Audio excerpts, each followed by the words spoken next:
The flickering bulb in the attic cast long, dancing shadows that writhed like tormented spirits across the dusty floorboards. Elara, a paranormal investigator with a reputation for chasing the impossible, adjusted the lens of her thermal camera, her breath misting in the chill air. The air hung heavy, thick with the scent of decay and something else, something metallic and faintly sweet, like old blood. This was Blackwood Manor, a place whispered about in hushed tones for generations. Locals claimed it was cursed, each creak of its ancient timbers a sigh of the damned. Countless stories circulated, unexplained disappearances, chilling screams echoing through the empty halls, and a pervasive sense of dread that clung to the very stones of the building. Elara, however, didn't believe in curses. She believed in energy, in residual imprints, in the science behind the supernatural.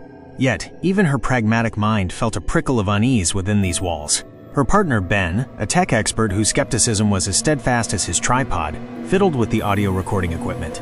"Anything yet, Elara?" His voice was a low murmur, respectful of the oppressive silence. "Just the usual temperature fluctuations and static," she replied, her eyes glued to the thermal display. A cold spot, unusually intense, lingered near the far wall, an area where no drafts should exist. It pulsed faintly, like a hidden heartbeat. They had been investigating Blackwood Manor for 3 days, meticulously documenting every anomaly. Strange whispers caught on audio, fleeting shadows in the periphery of their vision, and the persistent feeling of being watched. All textbook signs of a haunting, yet somehow different here. There was a palpable malevolence, a suffocating darkness that went beyond mere residual energy. Their research had unearthed a gruesome history. The Blackwood family, once prominent landowners, had been plagued by tragedy. Suicides, unexplained illnesses, and a string of brutal accidents had decimated their lineage. The last heir, a reclusive and eccentric woman named Isolde, vanished without a trace 50 years ago, leaving the manor to rot. Tonight, however, felt different. The atmosphere was charged, electric. The flickering bulb above seemed to intensify its erratic dance, casting grotesque shapes that stretched and contorted. A low growl, guttural and inhuman, echoed from the floor below, vibrating through the very soles of their boots. Ben's face paled. "Did you hear that?" Elara nodded, her hand instinctively reaching for the EMF meter clipped to her belt. It was spiking wildly, the digital numbers blurring into an incomprehensible mess. "Something's definitely active." They moved cautiously, their flashlights cutting through the oppressive gloom. The staircase groaned under their weight, each step a mournful sigh. The air grew colder as they descended, the metallic scent becoming stronger, almost cloying. On the ground floor, the grand hall lay in ruins. Cobwebs draped like macabre decorations, and dust motes danced in the beams of their lights. A massive portrait of a stern-faced man with piercing eyes hung crookedly on the wall, his gaze seeming to follow them. Suddenly, a blood-curdling shriek ripped through the silence, so sharp and agonizing it made their blood run cold. It came from the west wing, a section they hadn't yet explored. Adrenaline surged through Elara. "Ben, stay here. Monitor the equipment." Ignoring his protests, she moved swiftly towards the source of the sound, her flashlight beam bouncing off decaying furniture and shadowed doorways. The shriek echoed again, closer this time, laced with a desperate plea. She reached a heavy oak door, its surface scarred and scratched. The metallic scent was overpowering here. Hesitantly, she pushed it open. The room beyond was a scene of unimaginable horror. The walls were stained with what looked undeniably like dried blood, intricate patterns etched into the gruesome canvas. In the center of the room, a figure lay contorted on the floor, its limbs twisted at unnatural angles. It was human, or what was left of one. The face was obscured by shadows, but the sheer terror etched into the posture was unmistakable. Elara's breath hitched in her throat. This wasn't a ghost. This was something far more tangible, far more sinister. Another sound, a wet, dragging noise, came from the corner of the room. Elara slowly turned her flashlight, her heart pounding against her ribs. In the shadows, something moved. Something large and vaguely humanoid, but impossibly elongated and gaunt. Its eyes, two burning red coals, fixed on her, and a low, guttural growl rumbled in its chest. It held something in its clawed hand, something that glinted sickeningly in the dim light. Fear, primal and paralyzing, gripped Elara. This wasn't a haunting. This was an infestation. The creature took a step forward, its movements jerky and unnatural. The metallic scent intensified, and Elara realized with a sickening lurch that it wasn't just old blood, it was fresh. She stumbled backward, her hand fumbling for the taser in her belt. But the creature was too fast. It lunged, its shadow stretching like a predatory beast, and Elara braced for the inevitable. Just as its razor-sharp claws reached for her, a blinding white light erupted from the hallway behind her. It was so intense, it momentarily blinded both Elara and the creature. A wave of pure, resonant energy washed over the room, and the creature shrieked, a sound of pure agony before recoiling into the shadows. Ben stood in the doorway, holding aloft a strange, intricately carved wooden box that pulsed with a soft, ethereal glow. His face was pale but determined. "Elara, I think this is it. The artifact the locals talked about." Legends surrounding Blackwood Manor spoke of a relic, hidden somewhere within its walls, said to possess immense protective power against evil. Elara had dismissed it as folklore, but seeing the creature's reaction, she knew it was real. The creature, hissing and spitting, lunged again, but Ben held the box steady. The white light intensified, and the energy emanating from it seemed to physically repel the monstrous entity. Slowly, agonizingly, the creature began to shrink, its elongated limbs contorting and collapsing. The red glow in its eyes flickered and died, and the air in the room seemed to lighten, the oppressive darkness receding like a vanquished foe. Finally, with a final pathetic whimper, the creature dissolved into a cloud of black dust that swirled and then vanished, leaving behind only the lingering scent of ozone and a profound silence. Elara stared at the spot where the creature had been, her body trembling. Ben rushed to her side, his face etched with disbelief and relief. What was that?" she whispered, her voice hoarse. Ben shook his head, still clutching the glowing box. "I don't know. But when I saw that thing, I remembered the old stories. I found this hidden in a false wall in the library." They cautiously approached the figure on the floor. As the white light from the box illuminated it, they gasped. It wasn't a recent victim. It was a skeleton, the bones brittle and yellowed with age, yet the posture was one of recent terror. Clutched in its bony hand was a tarnished silver locket. As Ben gently pried the locket open, a faint image flickered within, a portrait of a young woman with sad, haunting eyes. Suddenly, the air in the room shimmered, and a translucent figure began to coalesce above the skeleton. It was the woman in the locket, her form ethereal and sorrowful.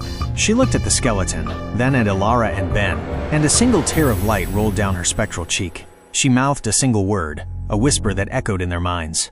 "Isolde." Then she turned her gaze towards the glowing box in Ben's hands, a look of profound peace washing over her features.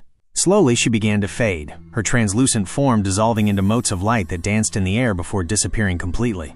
As Isolde vanished, a sense of profound calm settled over the room.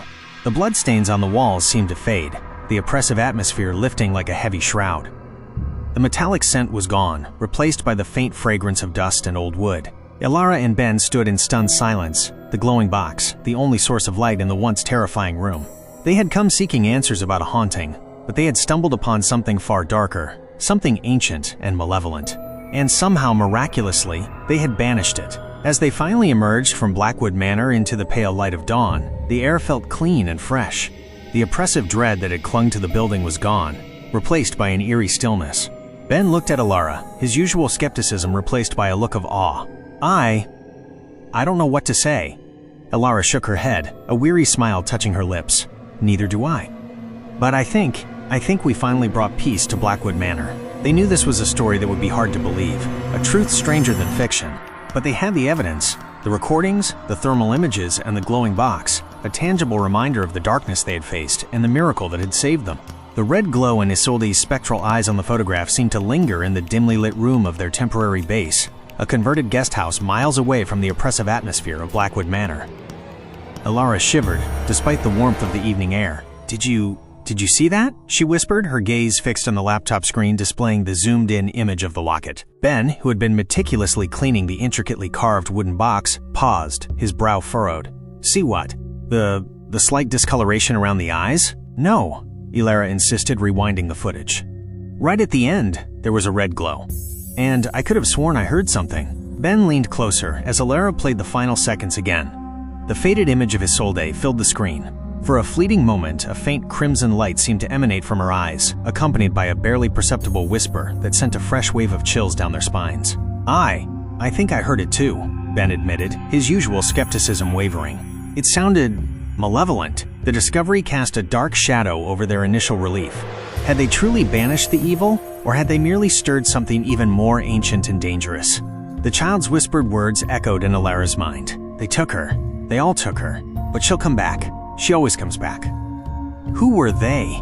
And who was the child? The gaunt, red-eyed figure in the attic footage was equally disturbing.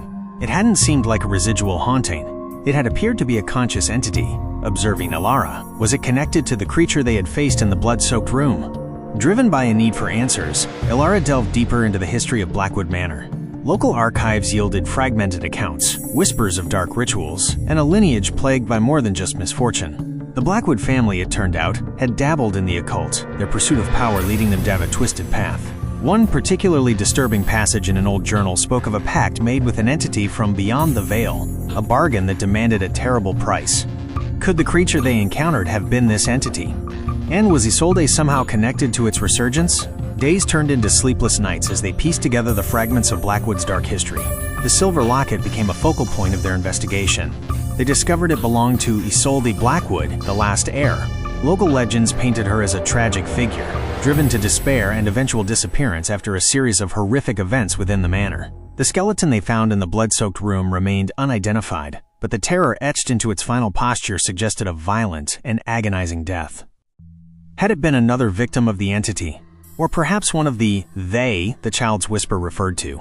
As they continued their research, strange occurrences began to plague their temporary haven. Doors would creak open in the dead of night, objects would shift inexplicably, and they would both experience vivid, unsettling nightmares filled with shadowy figures and the chilling red eyes.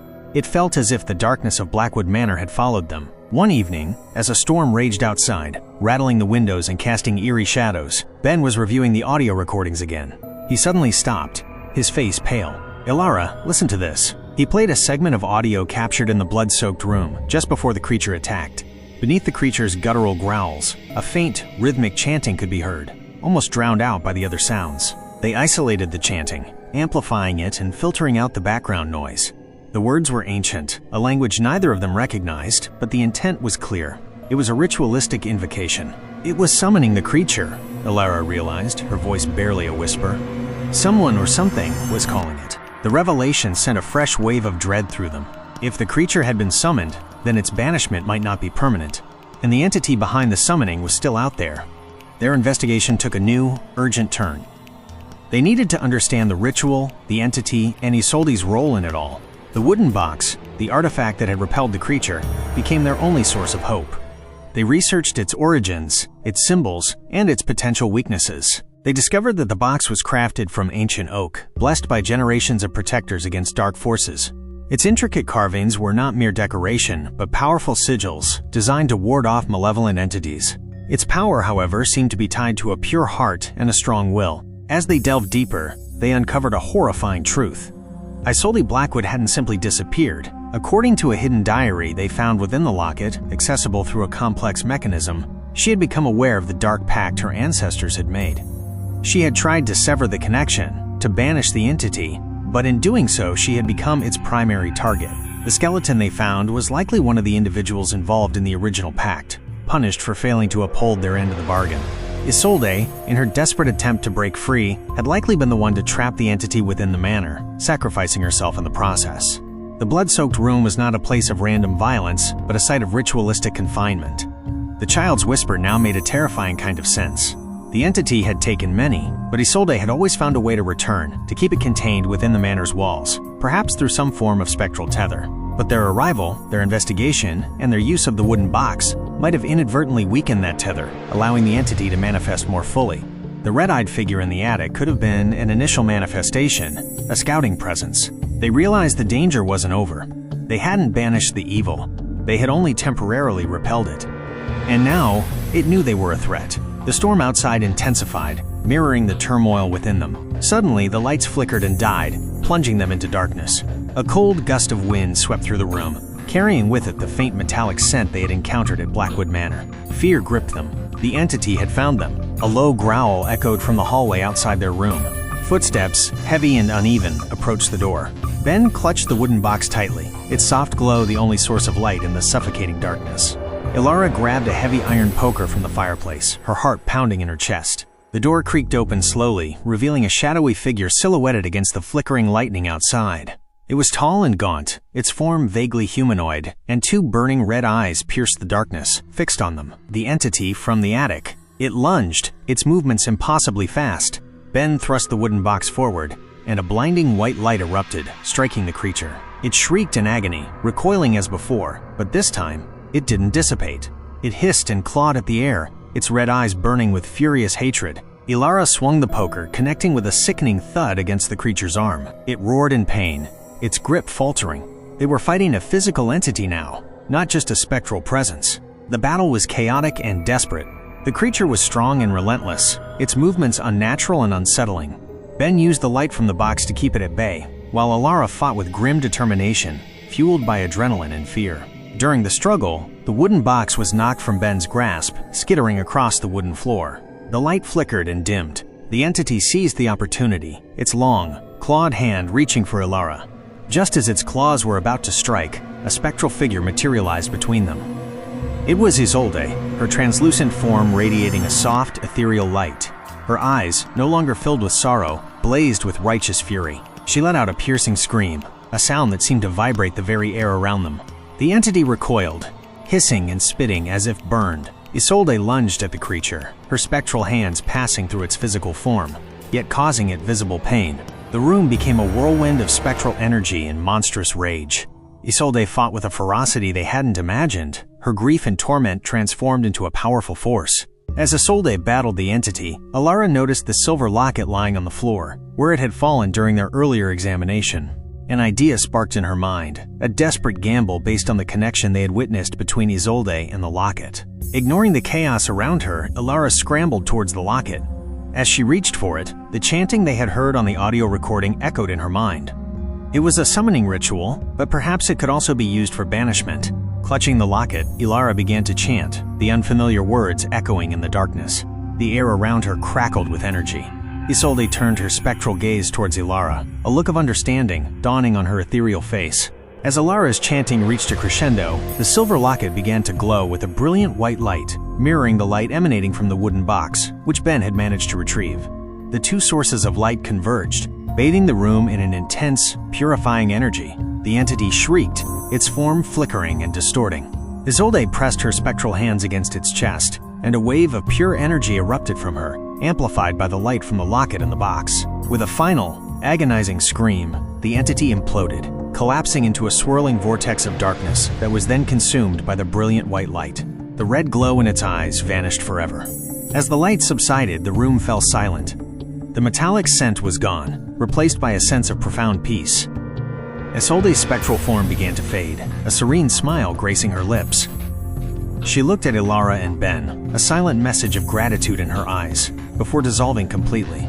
The storm outside had passed. The first rays of dawn peeked through the windows, casting a golden light on the room. The darkness had been banished, not just from Blackwood Manor, but from their lives as well. They were left shaken but alive, the silver locket and the wooden box lying on the floor, silent witnesses to the terrifying ordeal.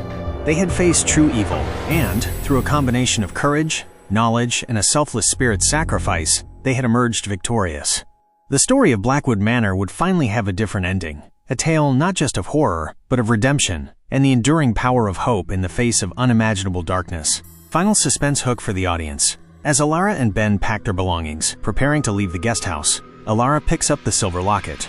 As she closes it, she notices a new inscription etched on its surface, one that wasn't there before. It reads, "Thank you." But the others are still out there. The camera focuses on Elara's face, her initial relief replaced by a look of dawning horror. The victory at Blackwood Manor might have been just the beginning. The entity they faced was perhaps not the only one, and their actions might have inadvertently alerted others to their existence. The final shot lingers on the inscription, leaving the audience with a chilling realization: the true horror may have just begun.